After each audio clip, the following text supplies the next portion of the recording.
Hello students, आज हम 11th class का स्टेट्स ऑफ मैटर चैप्टर है, उसका एक नया टॉपिक स्टडी करेंगे, that is concept of ideal gas. Adarsh gas किसे कहते हैं। देखिए स्टूडेंट्स, इससे पहले हम इस टॉपिक को डिस्कस करें, कुछ बातें मैं बिल्कुल यहाँ पे साफ कर देना चाहता हूँ। पहली बात तो ये कि जो कंसेप्ट है आइडियल गैस का, इट इज टोटली हाइपोथेटिकल, काल्पनिक है। आइडियल गैस होती ही नहीं है। अब फिर बात ये कि जब आइडियल गैस होती ही नहीं है और वो concept is totally hypothetical, then why this topic is there. ये टॉपिक है क्यों हमारे पढ़ने के लिए? क्योंकि एक्चुअली ये सिंपल सा कंसेप्ट दे दिया गया है to make our calculations easier, ताकि हमारी जो गणना है, जो कैलकुलेशंस हैं, वो आसान बन जाए। लेकिन but in reality no gas is real, no gas is ideal. Ideal gas जैसा कुछ होता ही नहीं है। अब आइडियल गैस है क्या? अगर मैं बात करूं, so ideal gas is a gas which obeys all the gas laws under all conditions of temperature and pressure. तो यदि कोई ऐसी गैस जो हर तापमान, हर दाब पे, हर प्रेशर पे जितने भी गैस लॉज हैं, चाहे वो चार्ल्स लॉ है, चाहे बोयल्स लॉ है, चाहे वो अवोगाड्रोस लॉ है, उन सभी को उस पर खरी उतरे, हर टेम्परेचर पर, हर प्रेशर पर, हर कंसंट्रेशन पर, तो ऐसी गैस को हम आइडियल कहेंगे, जबकि ये संभव ही नहीं है। सो आइडियल गैस हमारे पास क्या है? It's just a hypothetical concept. So what an ideal gas is, अब अगर आप डेफिनेशन पूछी जाए तो आप कैसे कहेंगे? So ideal gas is basically a gas which obeys all the gas laws under all conditions of temperature and pressure. एक ऐसी गैस जो हर टेम्परेचर और प्रेशर की कंडीशंस पर सभी गैस लॉज, चाहे वो बोयल्स लॉ है, चाहे चार्ल्स लॉ है, चाहे अवोगाड्रोस लॉ है, उन सभी को ओबे करेगी, उसको हम आइडियल गैस कहेंगे। But remember that no gas is ideal. अगर हम बात करें यहाँ पे सो आइडियल गैस के अंदर क्या है, जो मॉलिक्यूल्स जो हैं, as far as ideal gas is concern, the molecules of ideal gas they move freely in all directions and their collision is perfectly elastic.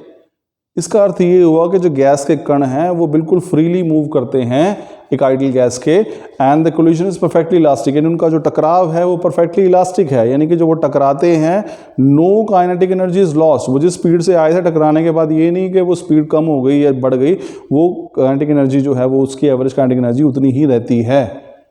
तो ये संभव नहीं हो सकता, ठीक है ना। कहीं स्पीड जो है वो कम होगी, ज़्यादा होगी, और वो रुक जाएं। अब दो कारें आ रही हैं आमने सामने से, वो उनकी काइनेटिक एनर्जी है, वो टकराएं और फिर उसी स्पीड से वापस पीछे की तरफ गिर जाएंगी, चले जाएंगी, नहीं, पॉसिबल नहीं है।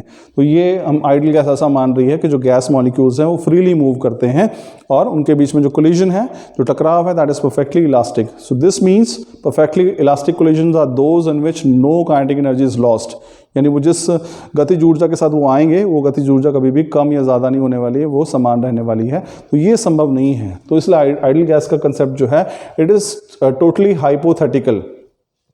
अब जब हम बात करते हैं आइडियल गैस की, तो हम बात करते हैं आइडियल गैस इक्वेशन की भी बात करते हैं। सो आइडियल गैस इक्वेशन बेसिकली क्या है? तो जब आप सारे गैस लॉज को इकट्ठा मिला देंगे तो आपके सामने एक इक्वेशन डेवलप होगी, that is called the ideal gas equation. बिल्कुल सिंपल सा कंसेप्ट यहाँ पे देख लीजिए, आइडियल गैस इक्वेशन क्या है। अब बोयल्स लॉ देखिए, हमारे पास क्या था? बोयल्स लॉ था V is inversely proportional to P at constant temperature. Boyle's law क्या था? Volume occupied given mass of a gas is inversely proportional to pressure at constant temperature. Charles law क्या था? Volume occupied by given mass of a gas is directly proportional to temperature at constant pressure. Avogadro's law क्या था? Volume occupied by gas is directly proportional to number of moles eight constant pressure and temperature. तो इन तीनों में अगर आप देखोगे, यहाँ पे आपने बस 3 इक्वेशन है और तीनों को हम जोड़ देते हैं यहाँ पे, तो आपको आइडियल गैस इक्वेशन आएगी। पहले में क्या? V is directly proportional to 1/P, तो V जो है वो 1/P, ये इक्वेशन नंबर 1 है। दूसरे V is directly proportional to T, तीसरे V is directly proportional to N, तो ये इक्वेशन 3rd हो गई। अब V किसके प्रोपोर्शनल हो गया? डायरेक्टली प्रोपोर्शनल किसके हो गया? ये T के हो गया। डायरेक्टली प्रोपोर्शनल किसके हो गया? N के हो गया। और इनवर्सली प्रोपोर्शनल किसके हो गया? P के हो गया। तो ये इक्वेशन आपके सामने आ गई। V is directly proportional to T according to Charles law, directly proportional to N according to Avogadro's law, and inversely proportional to P according to Boyle's law। तो ये रिलेशन आपके सामने आ गया है। अब अगर आप यहाँ बात करें तो ये इक्वेशन अगर आपके सामने आ गई है, 3 आपने जोड़ दी है यहाँ पे इक्वेशंस, तो आप देखिए यहाँ पे क्या है? V जो है, ये इक्वेशन आपके सामने आ गई है। V is directly proportional to N and T and inversely proportional to P। ये इन तीनों को ही हमने जोड़ दिया है, तो ये इक्वेशन आ गई है। अब ये प्रोपोर्शनलिटी साइन है, हम हटाएंगे तो हम यहाँ पे कांस्टेंट इंट्रोड्यूस कर देते हैं। सो कांस्टेंट हम ले लेते हैं R, और ये इक्वेशन बन गई V is equal to N into R into T divided by P। और अगर मैं इसको रीशफल करूँ तो ये P अगर उधर जाएगा, so this PV is equal to NRT। This is ideal gas equation, और ये जो आर जो हमने कांस्टेंट लिया था, this is called the gas constant, इसी को हम गैस कांस्टेंट भी कहते हैं। So this is student ideal gas equation. देखिए पूरा क्या था, तीनों लॉज को हमने कंबाइन करेंगे तो उससे जो इक्वेशन सामने आएगी PV is equal to nRT, this is called the ideal gas equation. तो ये हमारे पास ऐसे लिखी जाएगी आइडियल गैस इक्वेशन, आप देख सकते हैं ये आइडियल गैस इक्वेशन है। PV is equal to nRT, P pressure है, V वॉल्यूम है, N जो है नंबर ऑफ मोल्स है, R गैस कांस्टेंट है, T जो हमारे पास यहाँ पे टेम्परेचर है। अब यहाँ पे R जो गैस कांस्टेंट है, इसकी वैल्यू जो है वो अलग अलग, प्रोपोर्शनैलिटी कांस्टेंट है, इसकी वैल्यू जो है वो अलग अलग हो सकती है डिपेंडिंग अपॉन कि आप क्या ले रहे हैं।